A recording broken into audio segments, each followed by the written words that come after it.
რომელიც უფრო დიდ ძუძუმწოვარს მეტყვის 3 წამში, იმას ვიწევს 3 ჩიპს. 3, 2, 1. ზვიგენი. ზვიგენი. ზვიგენი არა, ძუძუმწოვარია. ძოხა, სწორია. ვინც უფრო მეტ მოსახლეობიან ქვეყანას მეტყვის 3 წამში, იმას ვიწევს 3 ჩიპს. 3, 2, 1. ნუ შენ არაფერი არ უპასუხე, ამიტომ სწორი პასუხია. დროშებზე ძალიან ბევრი ფერია. მაგალითად 13 ფერიანი დროშაც არსებობს. 3 წამში თქვენს სამ შორის ვინც უფრო მეტ ფერიან დროშას დამიცახელებს, ის მიიღებს 3 ჩიპს. 3, 2, 1. ფიჯი. ვინ? ფიჯი. არ შენ რაღაც სხვა თქვი. ფიჯი გავთქვი მე. არა, ფიჯი რა თქვი? ფიჯი გაv. ფიჯი არ არსებობს. ფიჯი თქვი შენ? მე ჯამაიკა. იამაიკა და ფიჯი. ფიჯი. ფიჯიზე უფრო მეტი ფერია გამოსახული, ამიტომ შენ ხარ გამარჯვებული.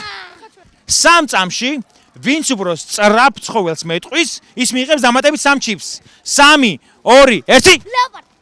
რა ცხოველს ამოვდი? ფიქრობდი, მაგრამ ვერ გავიხსენე. არა, ოქშას. ხოჭა, მაინც кайგო ვიყარ.